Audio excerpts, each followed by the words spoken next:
Mon intention avec cette conférence, c'est de pouvoir partager avec vous en quoi cette sociocratie, c'est important aujourd'hui. Nous disons, on entend dans les médias assez souvent quand même qu'on est en train de vivre une crise. Une crise avec plein de dimensions. Une dimension économique, une dimension sociale, une dimension écologique. Je dis waouh, c'est un truc, c'est un peu complètement énorme, ça peut paraître aussi complètement écrasant, on peut être complètement perdu devant tous ces enjeux auxquels on a à faire face. Et donc voilà, mais c'est pour ça que ça peut être assez utile d'aller chercher des choses qui peuvent nous aider en tant qu'humains pour faire face à toutes ces choses-là. Par exemple, il y a Edgar Morin qui qualifie cette crise de civilisation. Donc c'est pas petit ce qu'on vit, on dit ah ouais, voilà. Il y a une journaliste qui disait, en parlant d'un nouveau livre d'Edgar Morin, qui disait c'est le socle même de nos valeurs, de nos croyances qui vacillent. Il y a aussi Patrick Vivray qui a écrit des livres avec Edgar Morin qui dit qu'avec tout ça c'est vraiment une crise de sens de la vie, de vivre ensemble, qui maintient des personnes dans l'addiction de la consommation, de l'argent, du pouvoir. Mais est-ce que c'est ça vraiment fondamentalement qui nous rend heureux? Voilà, il donne d'autres exemples. Vous savez qu'il a fait un énorme travail sur le PIB, sur les indicateurs de richesse. Qu'est-ce que le PIB reconnaît comme richesse? Comment c'est fabriqué?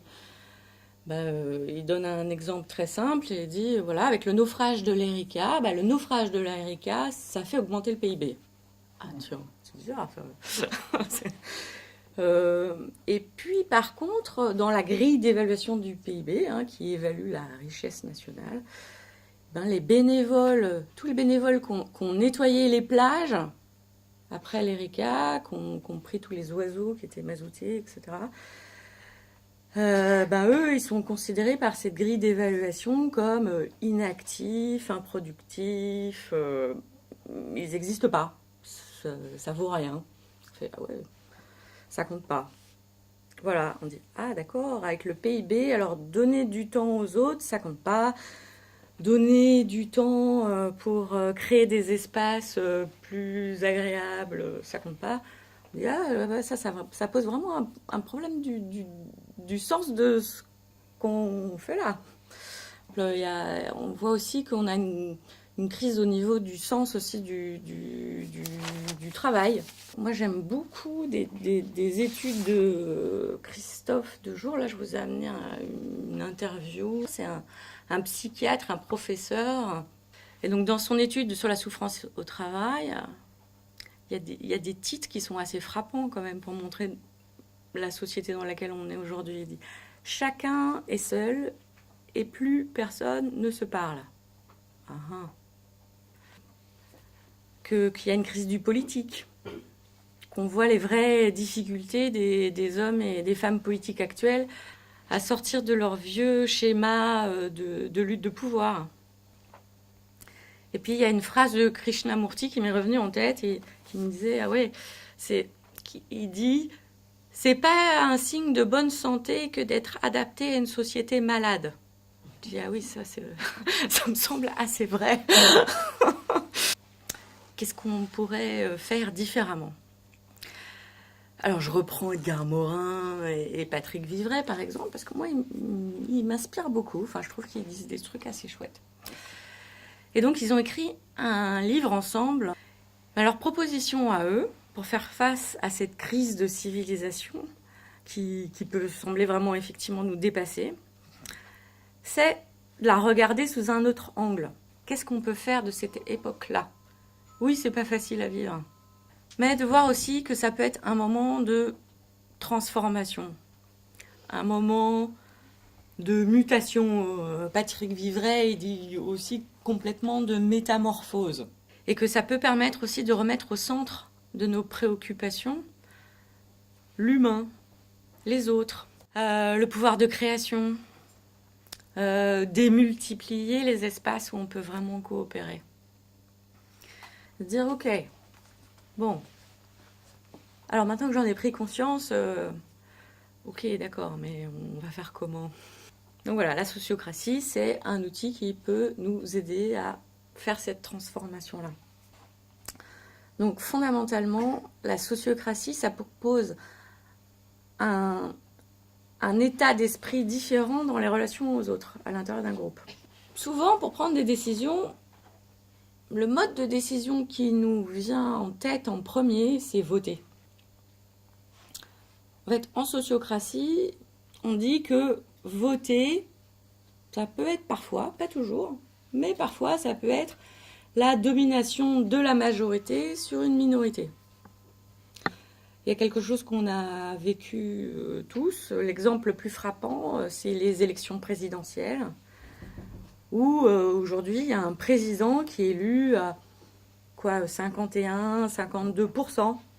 Bah oui, c'est normal, ça, c'est ça la démocratie.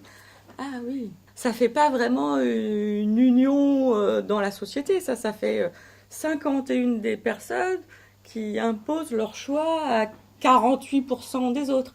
Puis quand je dis 48% des autres, ça compte pas tous ceux qui n'ont pas voté du tout ou, ou qui ont voté blanc.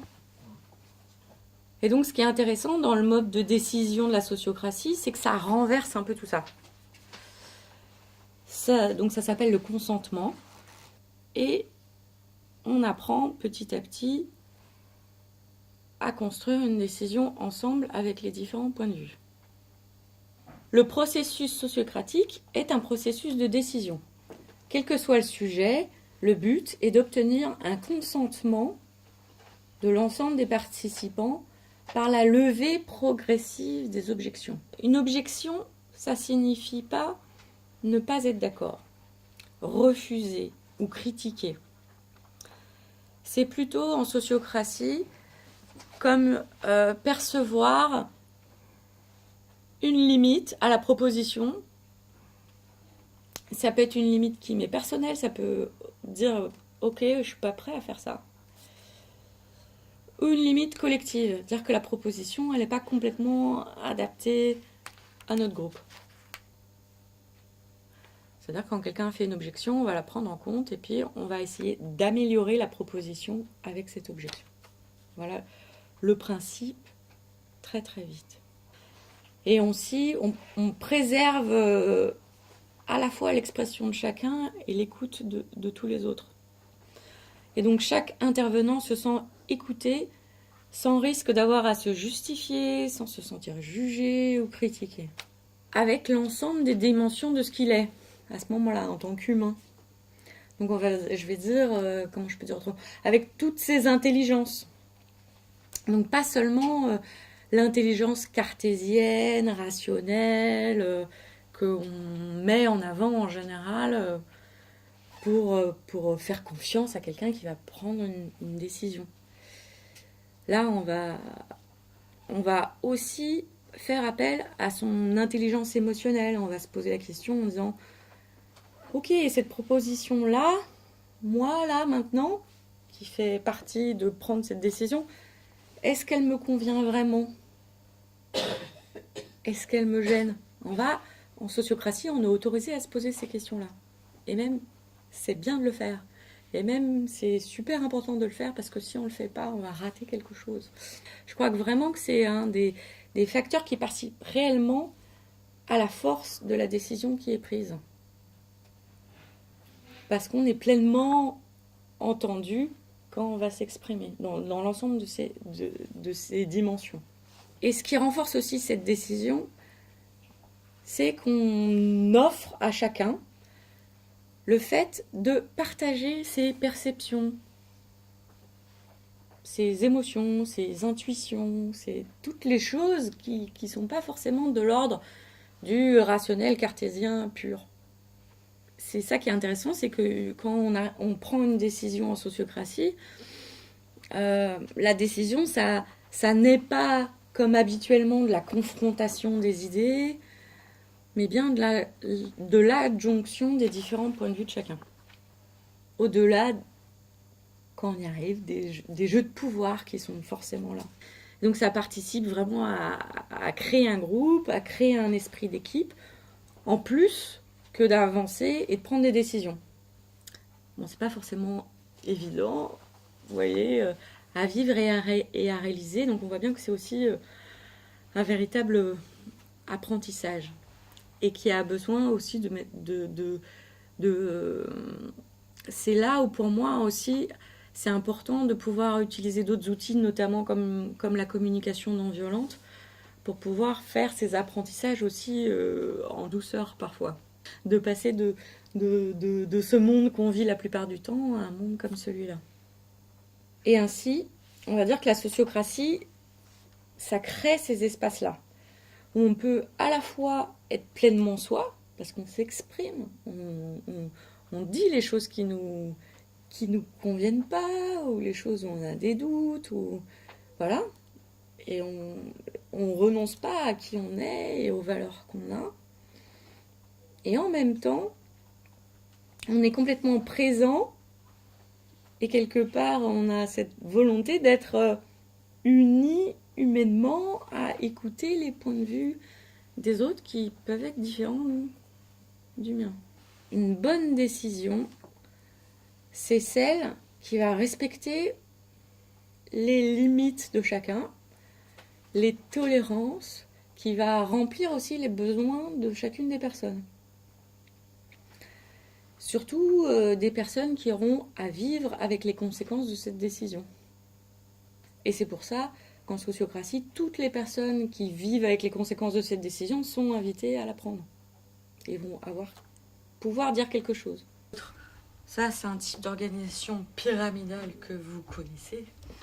Donc là, on voit que déjà, rien que dans la structure, ça crée de l'affrontement entre les gens. Et puis aussi, on voit que pour le chef, du coup, il y a plein de gens différents qui veulent tous lui donner leurs super idées.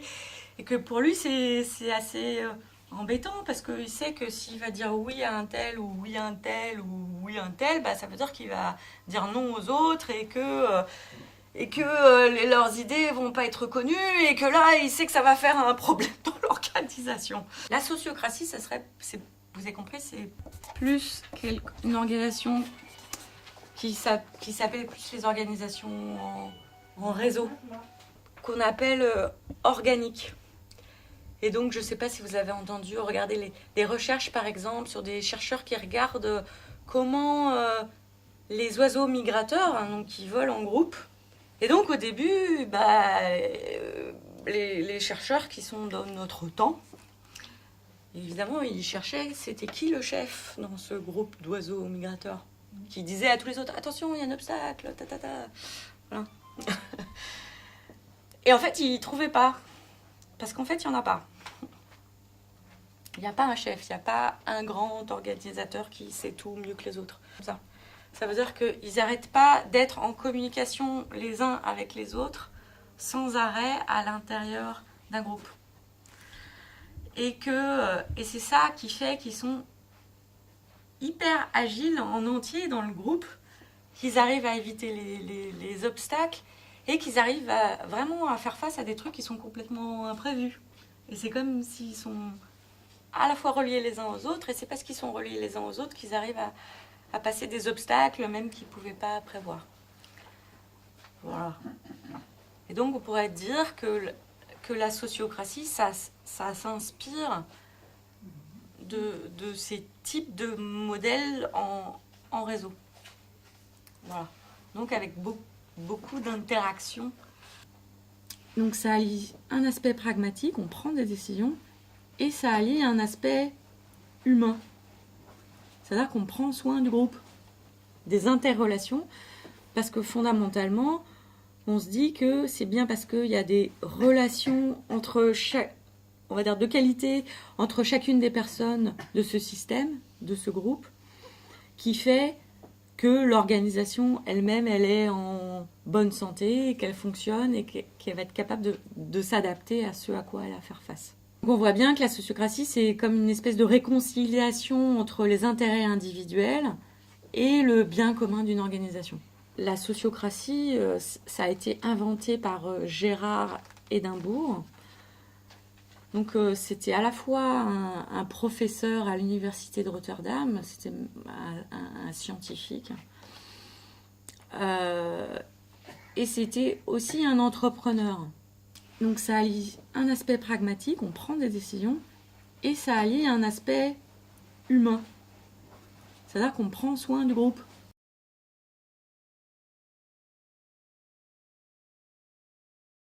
La première chose à faire, parce que c'est de définir la raison d'être. C'est-à-dire qu'est-ce qu'on fait là. Et donc on voit bien que c'est l'énergie, que c'est le moteur qui fait fonctionner l'organisation. Et donc le révéler, prendre le temps de l'écrire, prendre le temps de discuter de ça, et en fait quelque chose qui est vraiment fondamental, parce que c'est ça qui nous raccroche, c'est ça qui nous met en marche, c'est ça qui fait qu'on a envie d'y aller. Ensuite, on crée le premier cercle, aussi la symbolique de ce que ça veut dire, ce cercle. Ça veut dire que tout le monde est équivalent aux autres dans ce cercle-là. C'est-à-dire que chacune des personnes dans ce cercle a le même droit à la parole et a le même droit de participer aux décisions sur lesquelles il va être impacté. Ça nous rappelle ça sans arrêt. Ça veut dire qu'on va aussi se parler le long du cercle, c'est-à-dire chacun va parler à son tour dans le cercle. En fait, c'est comme une objection, c'est vraiment l'idée, c'est de pouvoir d'améliorer la proposition. Ça veut dire que votre intuition, vous sentez qu'il y a un truc qui ne va pas. Est-ce que vous pouvez dire quoi? Voilà.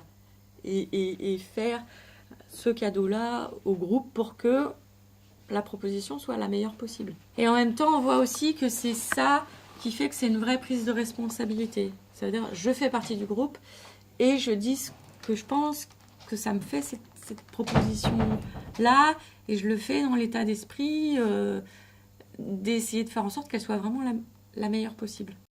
Donc l'élection sans candidat, c'est quoi? C'est pour nommer, on est dans une organisation, donc il y a des fonctions à assumer.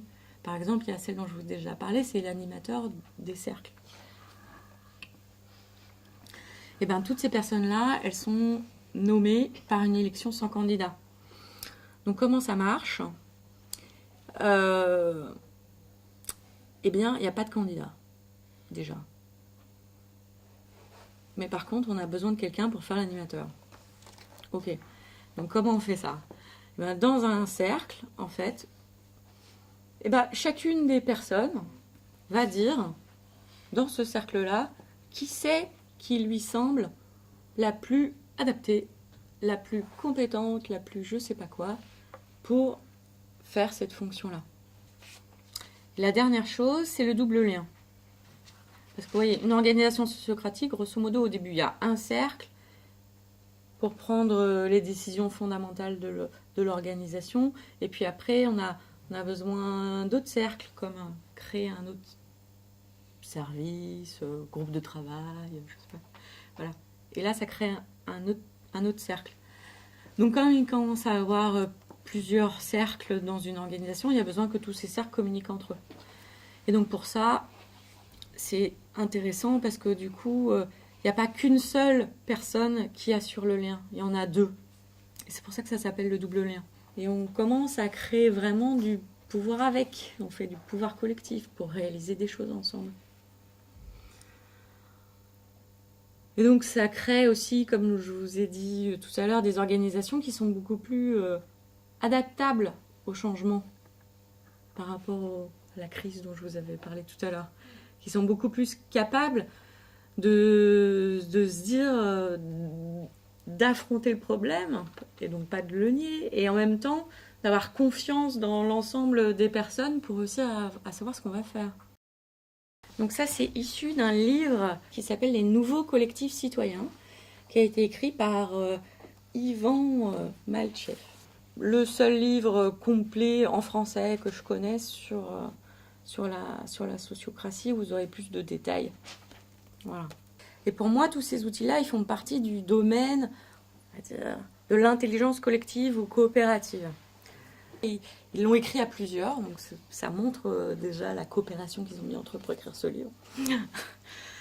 Et donc eux, ils parlent plutôt d'intelligence coopérative et ils le définissent comme tous les modes d'organisation à l'intérieur d'un groupe de personnes qui permettent de faire émerger autre chose, une intelligence des idées, des solutions qui vont au-delà des intelligences de chacun.